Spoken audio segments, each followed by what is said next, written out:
when we go into the concept of the energy centers in the body, there is so much information out there. Okay. And I do suggest that you take time to start learning about your machinery and your mechanism.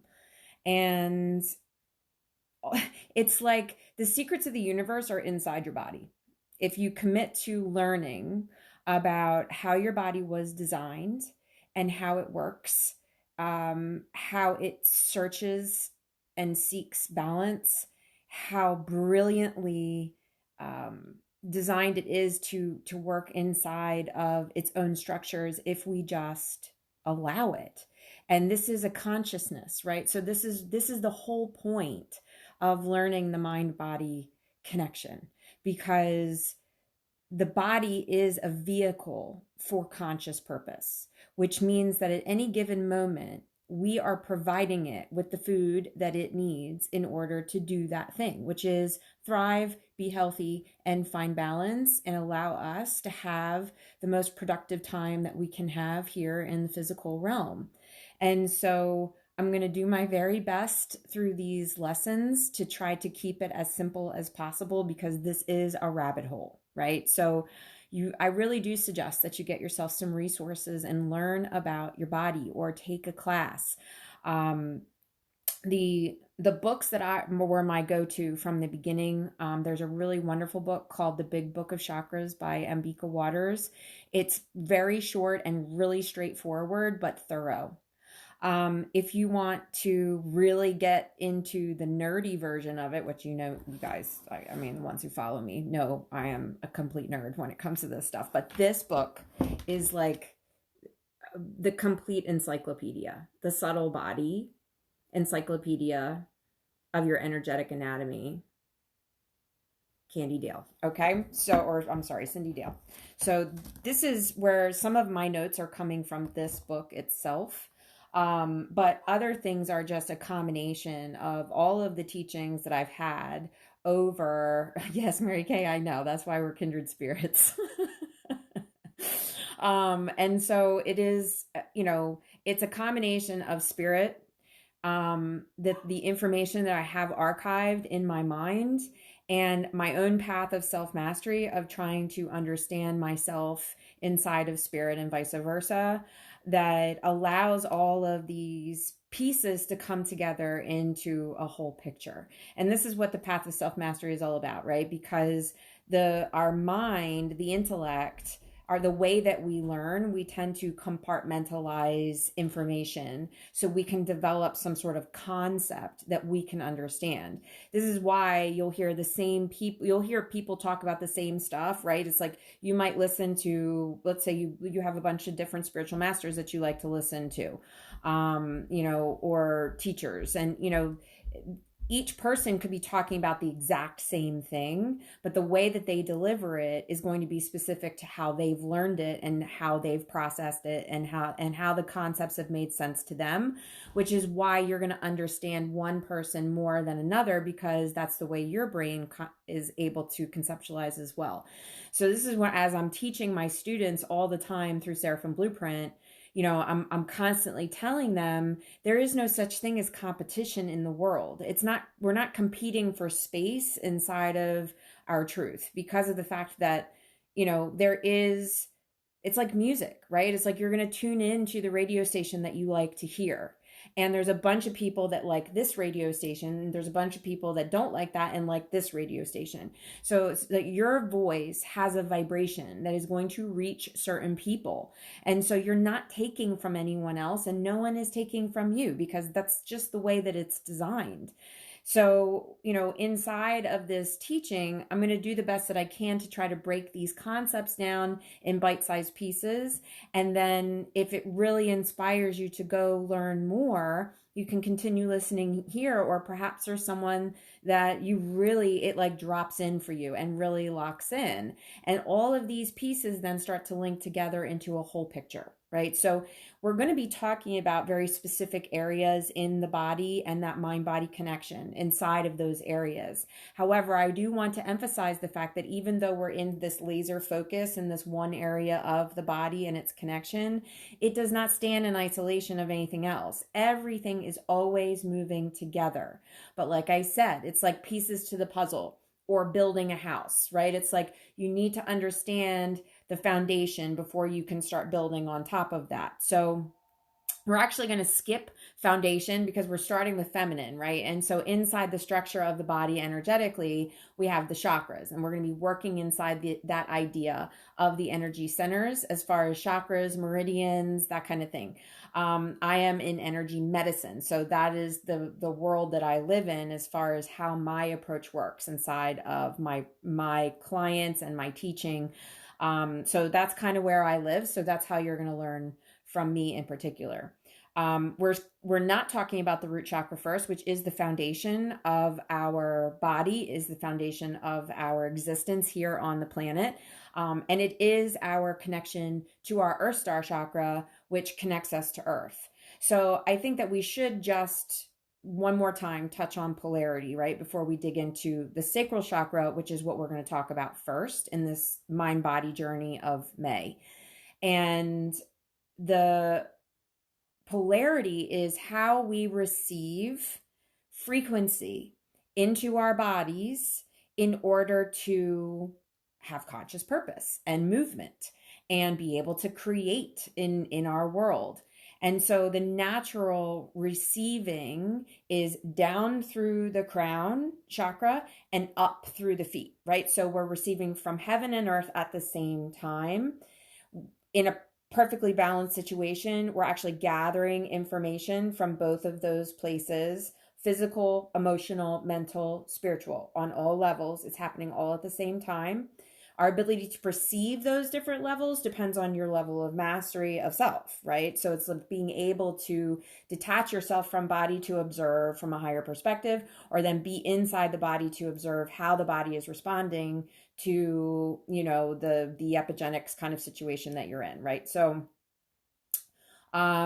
we are gathering from both of those sides, and then we are projecting out through the heart. So the basis of, well, God, right? So we think of God as the infinite being.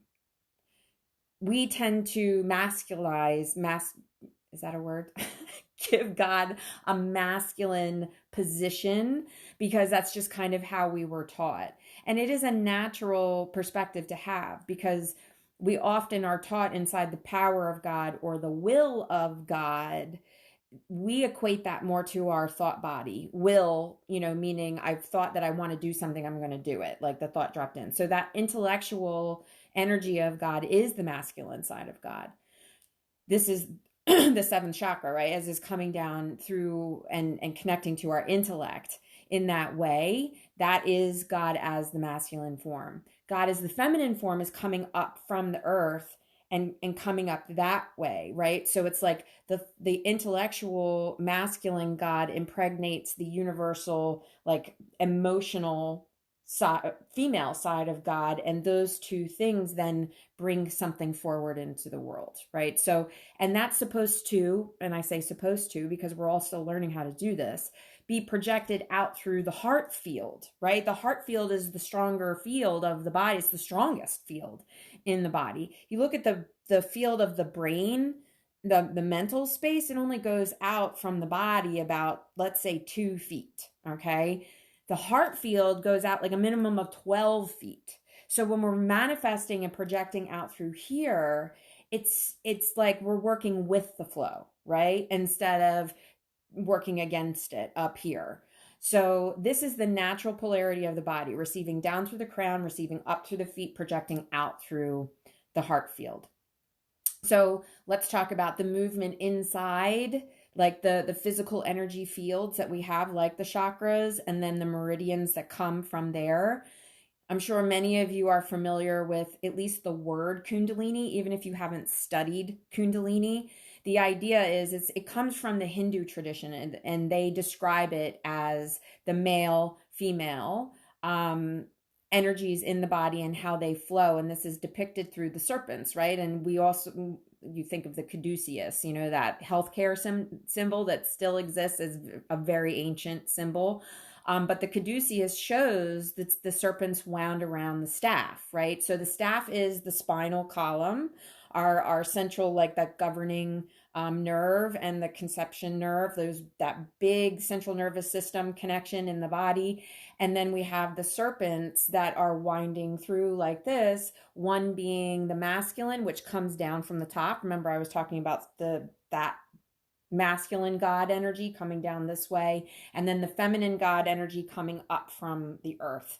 And then the two crossing over through the chakras inside the body, and being able to provide our form with all of the different magnetism that we need in order to function.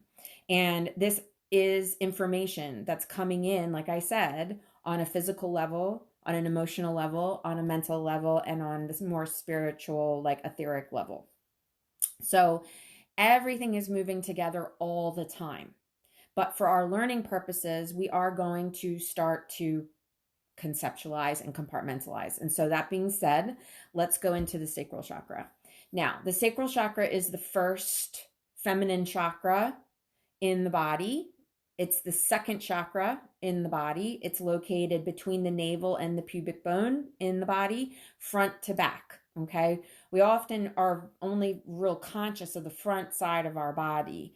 And so when we're in that level of self-mastery, we're really starting to look at ourselves. We also have to study the back, because we do tend to push things to the back burner, right? It's like the things that tend to be a little bit more out of our sight line or unconscious can be stored in the structure of the back side of the body. And when you're clearing your field, you need to pay just as much attention to the back side of the body as you are the front side. So when I'm clearing myself, it's front, sides, back, and, you know, kind of back again. I know it's a little hard to get back there sometimes, but doing the best you can. Intention is really it really is the intention to be connected with the back side of the body. So inside of the sacral chakra, we have some different things that are connected to that chakra. And we're not going to go into all of the details. And like I said, this is a rabbit hole. I could spend hours just teaching you about the sacral chakra. But we want to try to hone this in so we can start to understand ourselves a little bit better inside of this mind-body connection in the feminine power energy. And specifically, we were really kind of targeting in on our support systems and how those are showing up for us right now. Ultimately, how are you supporting yourself, or how are you not willing to support yourself because of old limiting beliefs, or, you know, these, what they call like miasms inside the body, that there's either an overabundance of something or a deficiency of something that doesn't allow us to love and serve ourselves in a balanced way. And this can come from all different areas. It can come from nature, meaning these are things that came in with you from your genetics, right? That you're predisposed to an energy because it was in the DNA that built your form. So it doesn't mean that you have a disease or you have a particular emotion that is active for you, but you are predisposed to that vibration. So you can activate it in your body based on your level of self-mastery of thought, emotion, and caring for the physical form altogether. So second chakra, it is the brilliant, here, I'll show you the picture that's in the book here. So you have a visual, okay? That brilliant color of orange. And I want you to just kind of pay attention there to see the crescent moon. This is an important part of the sacral chakra that, you know, I don't think it's focused on enough. The symbolism there of that is the moon itself, right? So it is aligned with the moon, which the moon is aligned with feminine energy. It's also aligned with the water element. It's aligned with emotion. So all of those things are very appropriate for the connection of the feminine through the sacral chakra. But we also, it is about opening to the seventh chakra up here, right? And so I'm gonna read this from the text because there's a lot of um, Hindu information inside of these because the systems were based and developed out of those cultures. So it talks about the presiding goddess of the second chakra, Rakini Shakti, drinks from the nectar of the seventh chakra, the ambrosia of the gods. And she then asks the question, are we willing to fill ourselves with the sweetness of life and love? And so if you think about it, right, it's like this is this only the second chakra in the body as we're like building our system, right? And but yet here inside of one place in the body, we basically have the secrets to our human existence. It is where we become dual beings and unified at the same time. Because in those first years of our life, if we're growing through the root chakra, we're establishing ourselves as physical beings, our physical presence here on the earth. So it's very me, right? It's me and my relationship with my position here on this earth. So it's creating support system. It's your security, right? It's the ground that you stand on. So that is the root chakra. But the sacral chakra, then now it becomes the ability to perceive self inside of the world around you. So now you're actually aware of others. You are aware of your individuality inside of a community. And we desire that. We desire to feel empowered to be us and have our individual journey, but also have a tribe and be validated as that individual inside of something bigger, right? So this is the secret of life. It's understanding that you are a soul having an individual experience in your own journey, but you are also part of the collective. And we get to experience the joy of both things. So this is where the sacral comes in when we are looking at our healing perspective of where are we unbalanced in that sacral chakra. And we often think of the negative aspect, right? We're not feeding ourselves enough. But we can also look at the places where we are in an overabundance of something.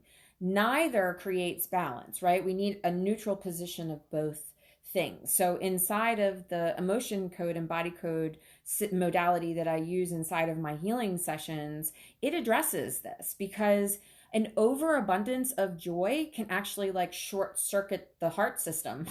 So you don't want an overabundance of joy either. You want a balanced position of joy in your life because that's sustainable and it's not a shock wave through your system.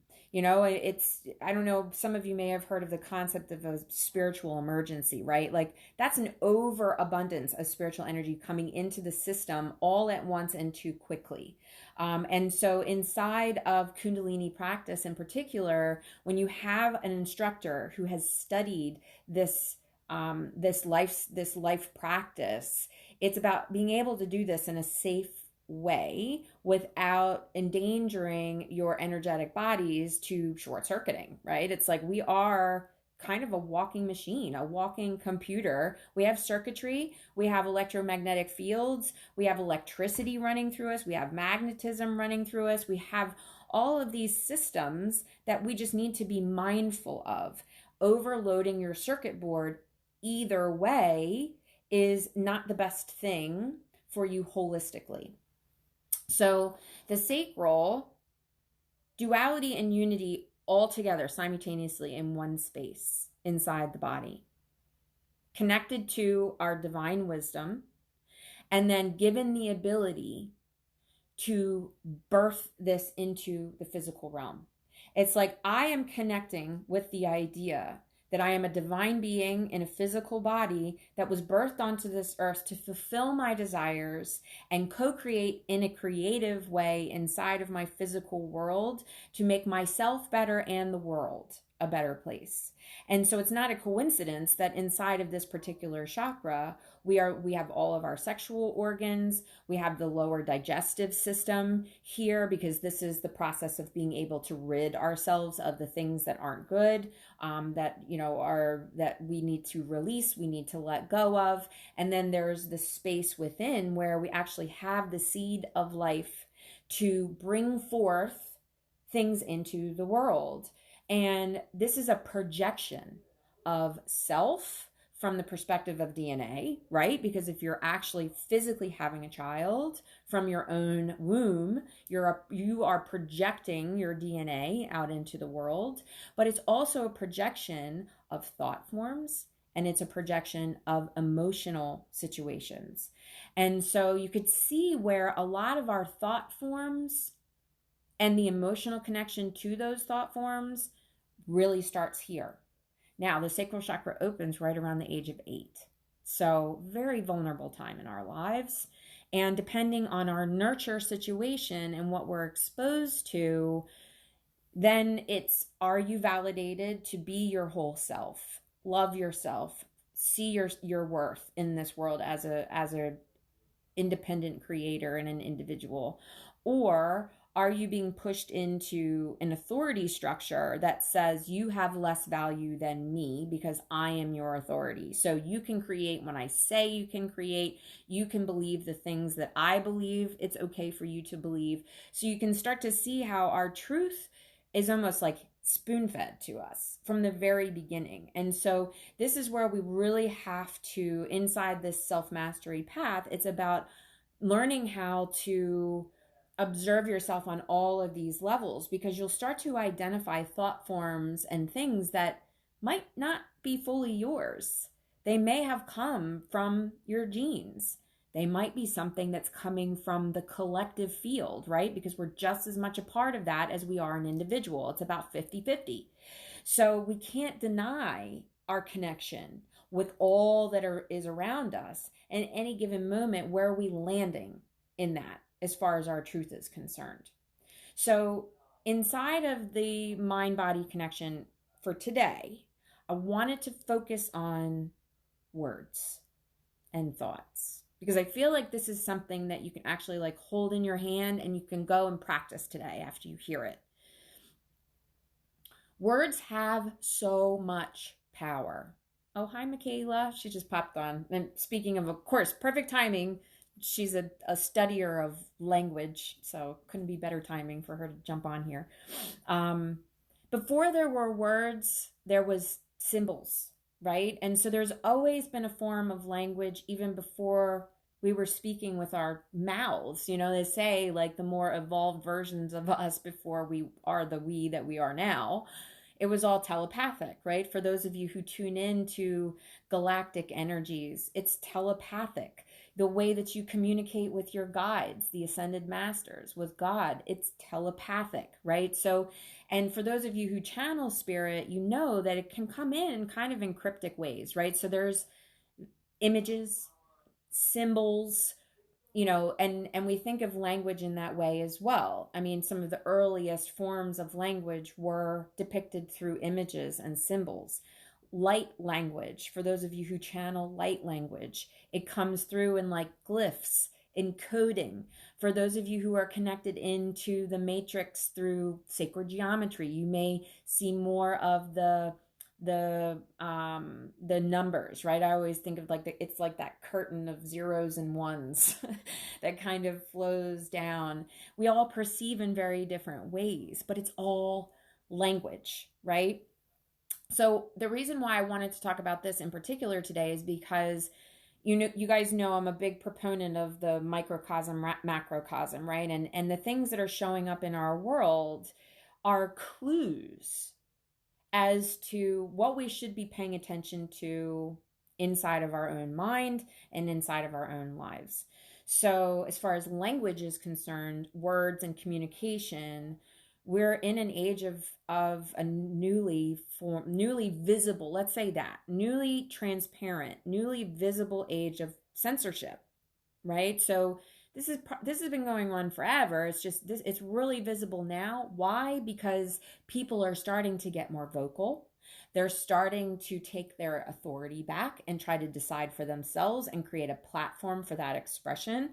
Now, as humanity does, we tend to become wrecking balls with this, right? It's like we don't know how to find a middle place until we've completely gone this way and then completely gone this way, right? I know you each have situations in your life where you wanted so badly to express this new position, and so you just went in like a wrecking ball, right? It's like a hurricane. We can use hurricane because we're talking about Mother Earth, right? I've been talking about her patterns of how she tries to create balance in such a chaotically extreme world that we live in right now, right? So we see these huge weather systems coming through.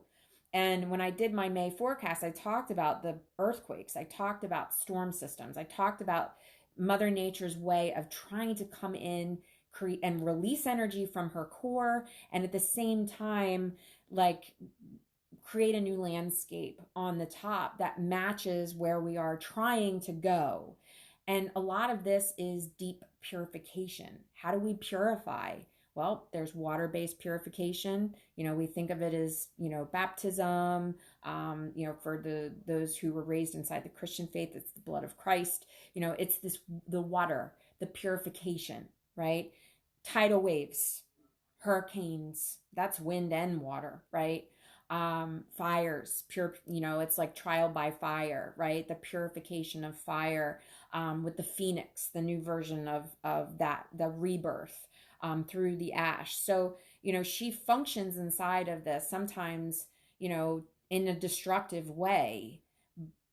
We do this inside of our own lives. I can't tell, there isn't a single person on here that can't admit to themselves that they've done something at some point and they've burned a bridge. And most likely it involved words and involved some sort of exchange of language. And I guarantee that the intention at the base was about defending yourself, defending your level of truth, trying to establish your power, right? It's inside of these things where we can find our language. We can find the words that are thoughtful, that are loving, and that are compassionate. And inside of this, we aren't censoring ourselves, right? We are being thoughtful. We're being mindful about the power of the words that we are choosing at any given moment. Why? Because the law of reciprocity is always in play. When you send words out into the universe, it's going to come back. It's like throwing a rock into a lake. You throw that rock all the way out into the center of the lake, the ripples will eventually hit you. So when you're throwing words out, whether they are verbal or not, it does not matter, because thought forms have just as much power as physical words. But the physical words are vibrating, right? Because we vibrate when we speak. This is why chanting and mantras work, because the body responds to the vibration. So if you are throwing out words of criticism, of judgment, of hate, of hurt, it's like throwing venomous darts out into the world. It's only a matter of time before it comes back and hits your own field. This is when we feel regret, right? Guilt. So in a time of censoring, which is interesting because it's like everybody's trying to figure out their position in their life, in the world, and all these things that are flying around now. And we are very visibly seeing that very specific, there's all these bots, right? And these spiders that go out through the internet and are grabbing words. Like every word that I say is being dictated into some sort of bot, and then they can come and grab my video and say, well, she said things in there that's not appropriate for today, so we're going to shut her down, right? So Instead of placing yourself in a point of fear of, oh, I don't get to say what I want because the man is censoring me. Well, maybe it just is time to go within and be a little bit more thoughtful about the words that are being used. Now, why does this relate to the sacral chakra? Because a lot of the language that we're using unconsciously has been programmed in. It's either, have you ever had a moment where something's come out of your mouth? For those of you who are mothers, you probably have had this moment. I know that I have.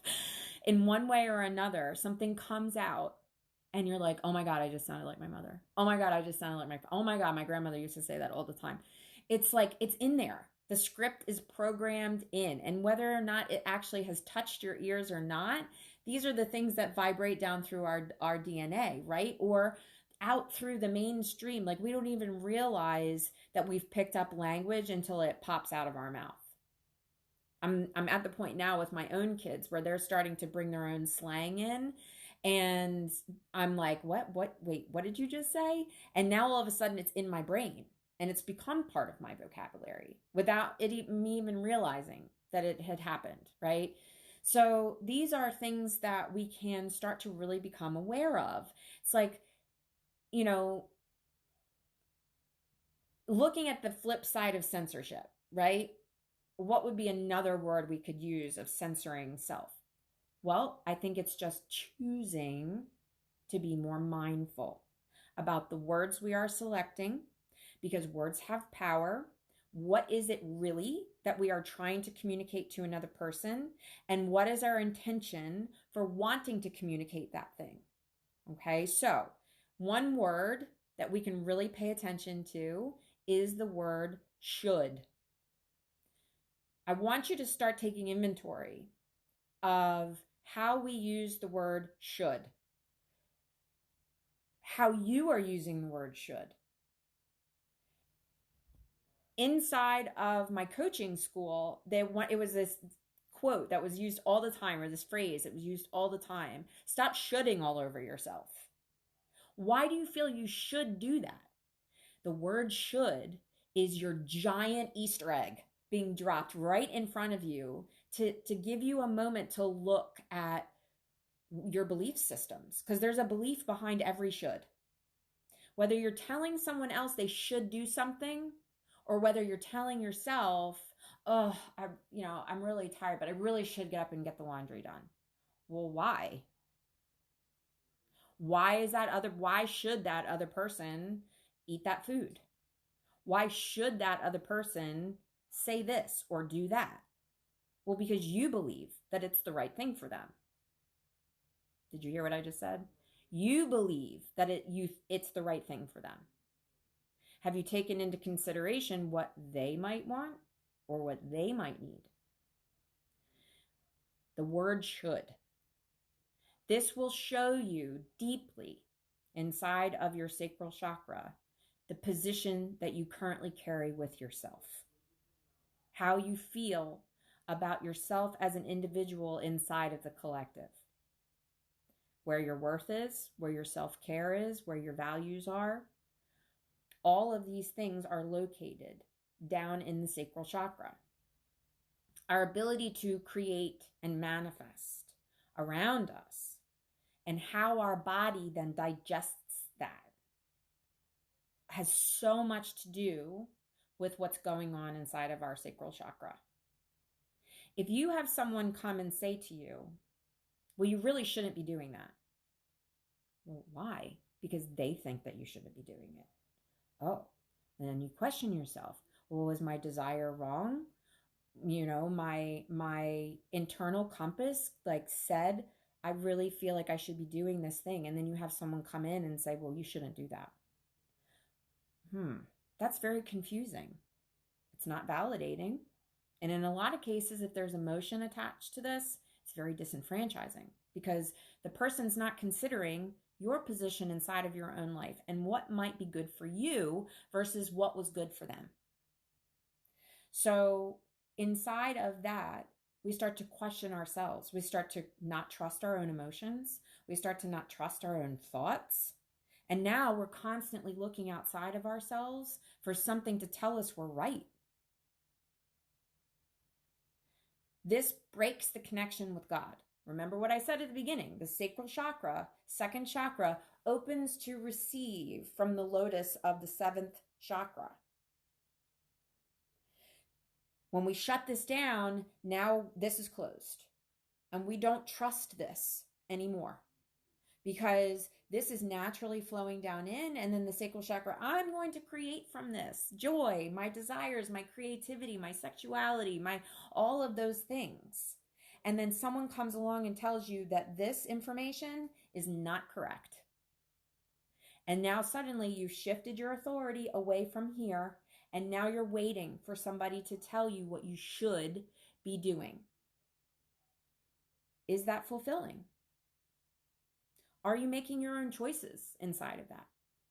There's nothing wrong with going out and gathering information, looking at different methods of expression. But at the end of the day, you have to decide what is right for you inside of your functionality of a divine being walking on a physical plane with the strict purpose of being here in love and being able to fulfill your desires and project your co-creative field out into the world from a heart-centered place that brings you balance. No one else can give that to you. So how does our body express this? There is no one size fits all to this, because each of us are very complex beings, and all the things that I've just talked about, each of us have different backgrounds, each of us have walked a different path, each of us have gathered different experiences, each of us is an individual inside of the collective experience. And so the matrix of our energy is specific to us, right? So how these vibrations are digested, compartmentalized, and processed by your body is going to be unique to you. However, I will give you some generalized things that I see very frequently, and it is pretty much spot on to the location of the chakra itself, okay? Also taking into consideration that that chakra is linked to the seventh chakra, okay? So it depends on how you express as well, whether you're an introvert versus an extrovert, all of those things are going to come into play. But think about where the sacral chakra sits inside the body, between the navel and the pubic bone there. Front to back. What's going on in there? There's a lot going on in there. Let's see. I have my list here right in front of me, so I'm just going to go ahead and use it because why not? Okay. I don't have my glasses on though. Okay. So sacral chakra. Your predominant sense connected to your chakra, your sacral chakra, is taste, obviously the tongue, right? So here we're talking about language again. This chakra is directly connected to the tongue. Without the tongue, we cannot form words, right? We cannot use language in a verbal way, and we can't even express through the throat chakra effectively without the tongue. Interesting. It was like this thing that just dropped in. I was thinking, oh, wow. Because the virus actually takes our sense of smell and taste away. That's our foundation, root chakra and sacral chakra. Oh, that's a different video, isn't it? Okay, so anyway, back to what I was saying. Related organs, sexual organs, bladder, prostate, womb, sacral nerve plexus. That's the actual nerve ganglia. That's attached to the central nervous system, that's connected to that particular chakra. There's a nerve ganglia that is present for every single chakra in the body. Kidneys. Kidneys is one of the most important organs in Eastern medicine because it is where the yin life flow comes from, right? And it is connected to the movement of life force through our body, which is very much connected to the blood and the fluids, which also connect to the sacral chakra. It's the water, it's the fluids of life, the ambrosia, the nectar, that kind of thing, right?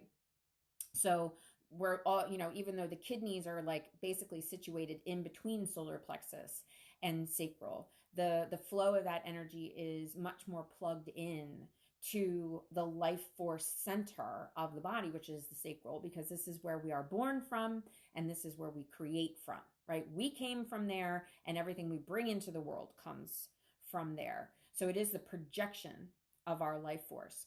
So that leads me to some of the things that I see going on. There's a lot of bladder issues, lower belly pressure, the inability to let go of fluids, to let go of waste, right? So the lower digestion as well. This idea of being able to let go of the things that don't serve us, let go of our past, let go of old thoughts, let go of old emotions. We have, for whatever reason, have been taught to hold on to those things. Even our material possessions were like that. I mean, hoarding is a very real mental situation. So it's like we're hoarding our memories, we're hoarding our experiences, we're hoarding our emotions, even the ones that hurt us over and over again, because we've built an identity around those things, and we're afraid that if we let them go, that all of those pieces of ourself will disappear forever. And this simply is just not true. The level of consciousness that you've come to, you'll never lose it. Yes, we can traverse back and forth, right? It's like 3 steps back, 10 steps forward, 5 steps back, 2 steps forward. That's just how life is. And because it's a classroom and we're constantly being tested and practicing and trying new things and then succeeding and leveling up and then, dipping back. So this is just, this is where life is not linear, right? Is because we're constantly time traveling back and forth to these different places in our lives and even past lives and points on our ancestral bloodline. And it's because all time is now in the ethers, right? We're human beings and we've created this system of time that's very linear, but on an energetic level, there is no time. So we're constantly touching into these things, and our inability to process and let go gets backed up in our actual physical symptoms. So we see kidney issues, we see crystallization inside the kidneys, right? So kidney stones, kidney pain, the inability to process fluids. So that's actually a partnership of the pituitary gland and the kidneys, bladder.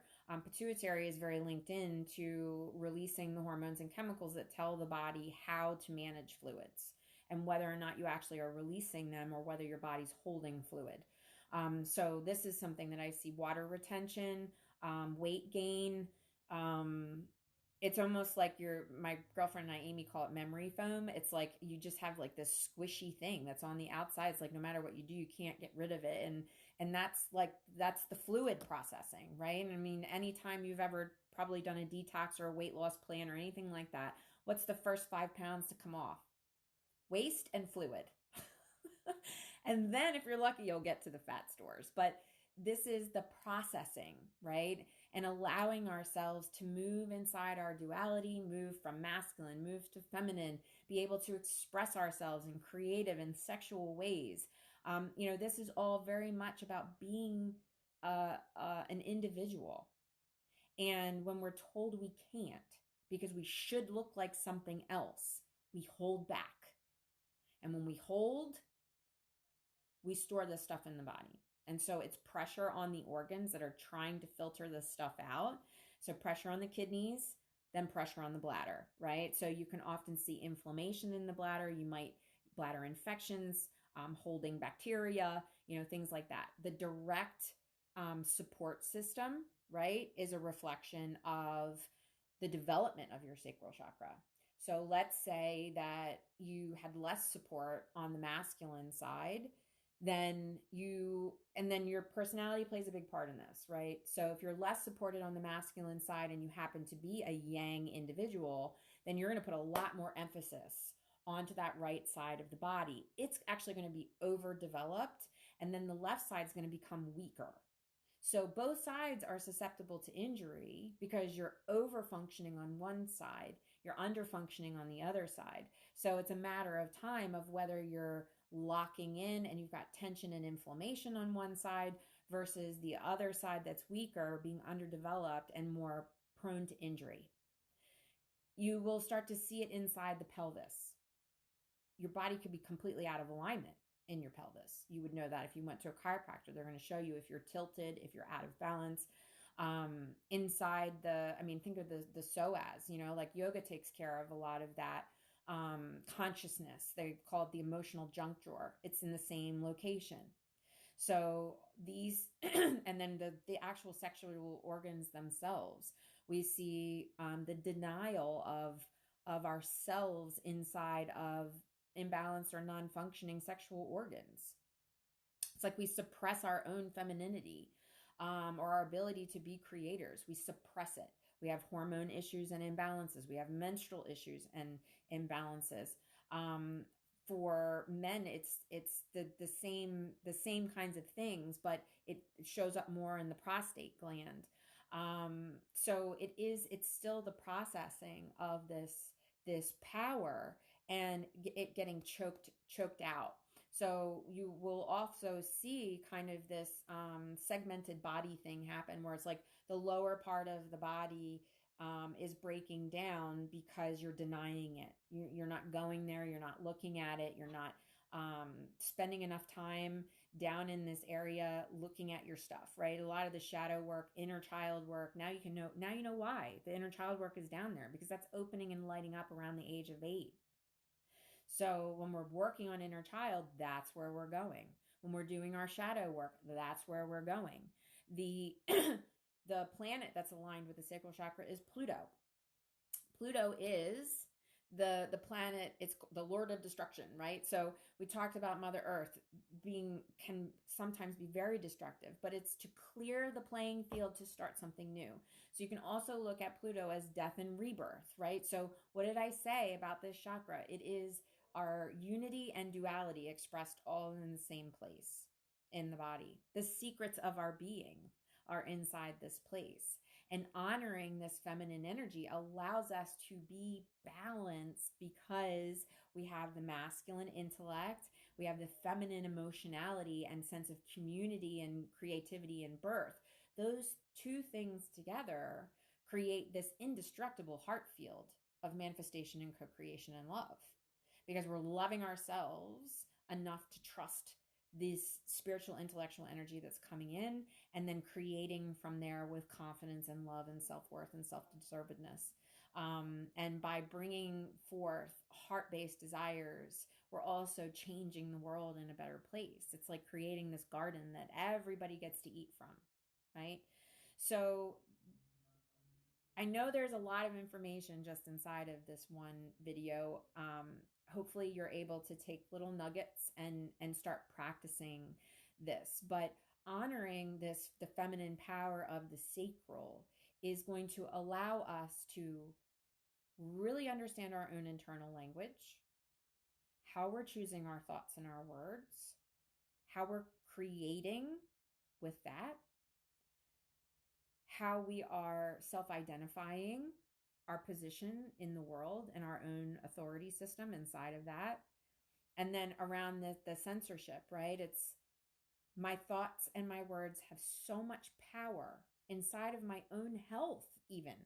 Because every time you use a word that is out of balance for your sacral chakra, it vibrates down into your cells.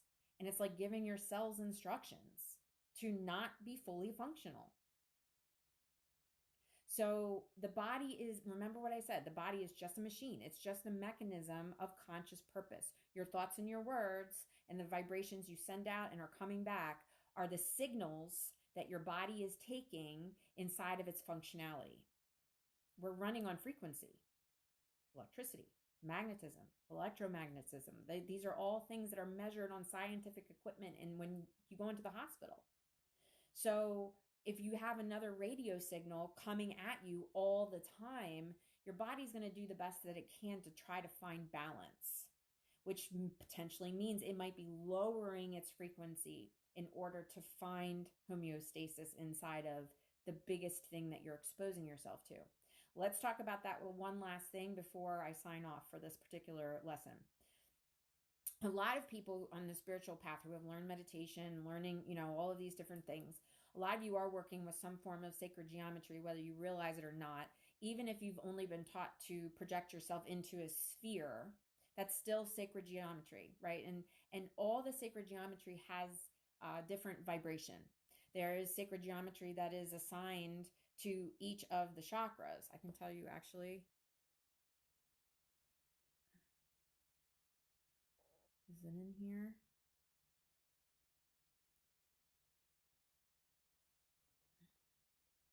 It's not on the list. Unless I'm just not seeing it. And I also don't have my glasses on. But anyway, there is specific, maybe it's the triangle. No. Okay. Anyway, moving on. You're probably working with some sort of sacred geometry inside of your practice. So the higher the vibration of the sacred geometry you use, the more it will encapsulate different things inside of your functions, right? So for example, if you're working specifically inside the sacral chakra, then you'd be looking for the vibration or frequency of that shape, right? Because you want more of that into the body. But if you're looking at this on a broad range, a lot of people will choose, in my work, it's between a Merkaba or a octahedron is also a popular choice because it's kind of that form of foundation of heaven and earth together, and you're in the center of it.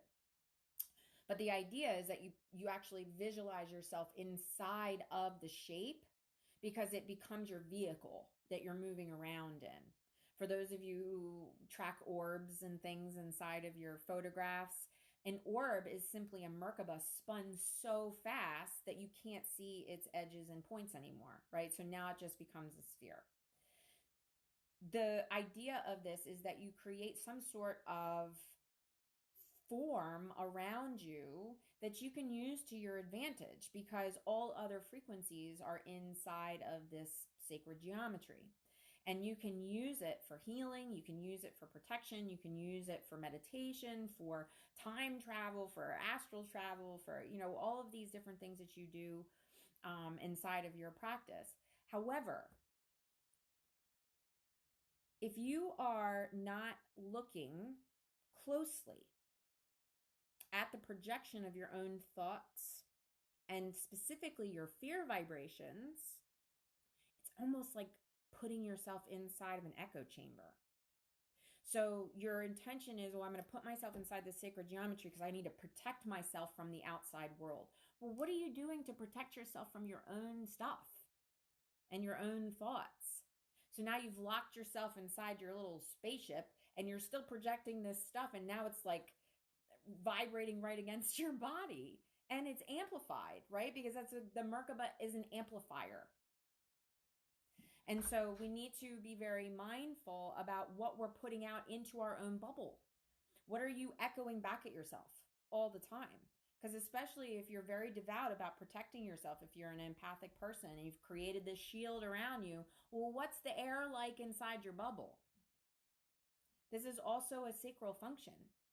Really understanding where your feelings are embedded, what is the nature of them, where are they coming from. Remember the video that I did called Is Your Truth Providing You Safety? Go back and listen to that again. Because even in the name of light, thoughts can still be based in fear. And so we really need to take a real hard look at that. This is what humanity is being tested with right now. We're literally in the relationship of love over fear. And we've always talked about it, right? For years and years and years. And I think in some ways it's become quite vapid. It's like just something you hear, or you would say, all you need is love, But no, we're literally living in that right now. We're trying to figure out how to bring that into our own lives, inside of our thoughts, inside of our words, how we're loving ourselves, how we're loving other people, and building new bases of truth, desires, fulfillment, self-expression, self-love, self-worth, all of those things based in love and not fear. And so are you shooting on yourself because you are afraid that you are going to be persecuted, abandoned. These are very real things to look at. We're human beings. Fear is a natural part of the human experience. It's a tool, a navigational tool. I've said that. And I mean, if you're going to be following these videos, just pull the dead horse out, because I'm going to be banging on that thing for weeks. You know, it's going to be the same message that we're banging into, and eventually hoping that all of the pieces will create a picture that we can finally be like, oh my God, it all makes sense now. And so don't be afraid of being afraid, because it's just a natural part of being human.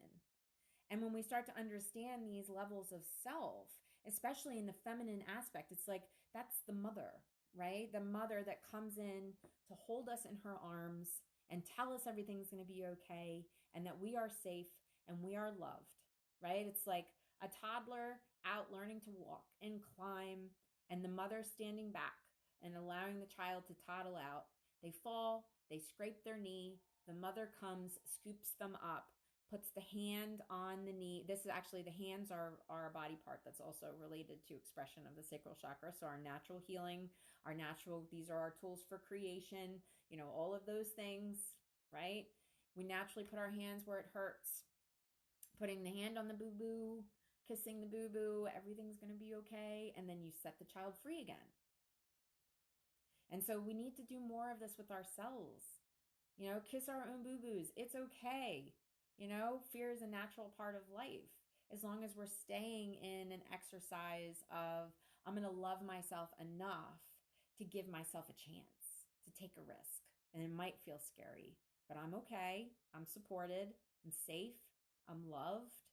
And so this truly is a journey of self-mastery in that way, because when we can learn to love ourselves like that, knowing that literally our body was designed to be all aspects of God in one vehicle, there's nothing we can't do, especially if it's our understanding of ourselves as an individual on that level inside of the collective. It sends ripples out into the world. So I hope you enjoyed the first lesson of this month's mind-body connection inside of feminine energy. If you have further questions, you want to learn more, I highly suggest these couple of books that I've suggested. I know I've suggested the book, The Science of the Mind by Ernest Holmes, a couple of times. Again, if you're just coming on, this book that I love so much, it's called The Subtle Body, an Encyclopedia of Your Energetic Anatomy by Cindy Dale. Totally nerd out on this stuff. It is literally the secrets to you and to learn. If you're interested in digging into those invisible barriers inside of yourself, you can reach out. We can schedule a one-on-one session. You don't have to be here on Long Island to see me. You can be anywhere in the world. I do a lot of my sessions virtually. I see Will on. He's out in Colorado. We work together every month. And it doesn't matter. The distance doesn't matter. So reach out and schedule an appointment. You can go into the link in my bio. You can book right from that link. But if you have any questions, you can also reach out on, resources or how to proceed with a session. I'm open to receiving those requests. I will not coach or do spiritual readings via DM or via email. You do need to make an appointment to do that. So, but I'm wishing you guys a beautiful week. This will be it, so you can process this information for the next few days before I come on and do another. For all the mothers out there, if I don't come back on, have a beautiful Mother's Day. For those of you who are acting as mothers in your life, you deserve it too. Have a wonderful Mother's Day. And, let's make sure that we do a little prayer of intention, focused on the Divine Mother and our Mother Earth. It is the most important mother of all. She is all of our mothers. So love you guys. Thanks for tuning in.